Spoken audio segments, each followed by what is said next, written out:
Seja bem-vindo, vamos ao quarto vídeo da nossa série sobre a solução anti-DDoS da Huawei.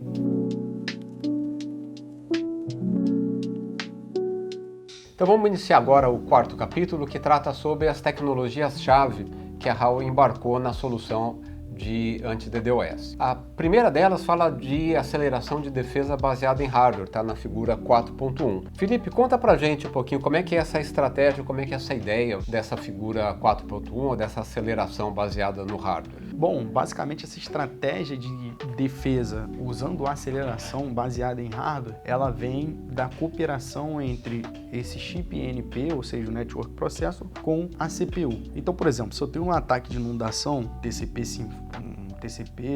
SymFlood, e aí ele passa para a CPU vai identificar, vai falar, opa, isso é um ataque, e vai advertir para o Network Processor para que ele faça a mitigação antes, ou seja, o ataque vai passar a ser mitigado ali no Network Processor. Então, eu tenho uma aceleração baseada na cooperação entre esses dois hardwares. Então seria como se o primeiro, o Network Processor, ele tenta filtrar o máximo possível dos ataques, mas vai eventualmente sobrar alguma coisa que ele não conseguiu pescar. A CPU vai analisar uma quantidade muito menor, mas ela vai conseguir fazer essa análise numa profundidade, numa clareza muito maior. Aí ela identificou o que passou e deveria ter sido filtrado, ela avisa o NP para que da próxima vez que ela encontrar aquele mesmo tipo de pacote com aquela característica, ele já filtre. Então a eficiência dessa filtragem vai aumentando cada vez mais. Com isso a gente consegue então tratar esses ataques de alta volumetria que acontecem em espaços pequenos de tempo com muito mais eficiência. E sem sobrecarregar a minha CPU. Tem uma outra característica chave da solução que a Huawei embarca, está escrita aí na figura 4.1, que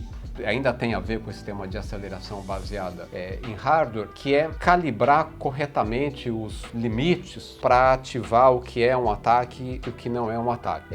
Normalmente, quando você deixa isso para uma pessoa identificar esse limiar no julgamento, na experiência de cada um, eventualmente você deixa passar muito falso negativo, que é ruim, algo que você diz que não é ataque, ele era ataque, e acabou sofrendo o ataque. Essa figura mostra um pouquinho, o que está escrito aí, figura 4.1. Nessa linha azul, o que um ser humano normal teria cadastrado como limite para um ataque, onde na verdade esse limite teria que ser bem mais baixo para evitar um falso negativo. Então tem uma tecnologia também embarcada que leva em consideração uma análise aí com inteligência artificial para ajustar, calibrar, vamos falar dessa forma, os limites de o que é e o que não é um ataque.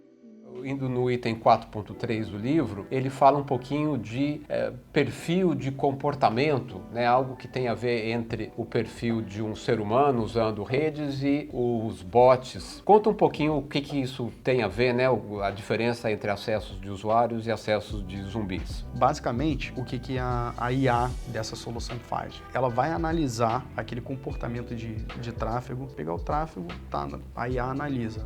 Esse perfil aqui, ele não está adequado por exemplo, a um pacote mal formado. Aí ela vai olhar, esse perfil aqui não é adequado a um uso comum. E aí ela já vai classificar aquilo ali como um ataque, sem que eu precise ficar ajustando threshold, olhando no centro de gerência, olhei no centro de gerência, achei que isso aqui é um ataque, aí vou lá e mudo. Não, ela faz tudo isso de forma automática e vai aprendendo conforme o tráfego for passando na rede. E é diferenciar entre o que é um perfil de zumbi e o que é um perfil de pessoa.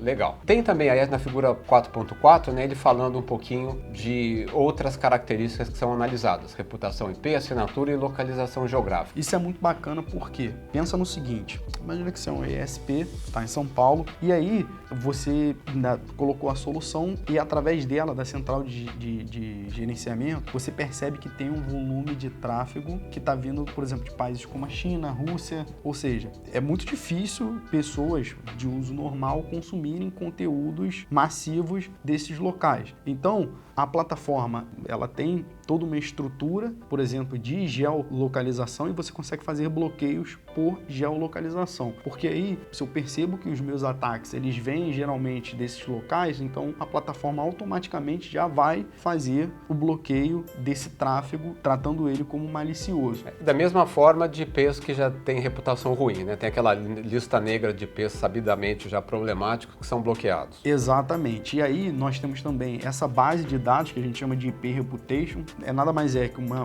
base de IPs que é alimentado na plataforma de segurança da Huawei, e aí, se tiver, por exemplo, algum tráfego vindo desse IP, ele automaticamente, opa, isso é ataque. E aí já faz essa classificação. Assinatura também. Eu posso ter um tráfego que aí ele tem uma assinatura, por exemplo, de ataque.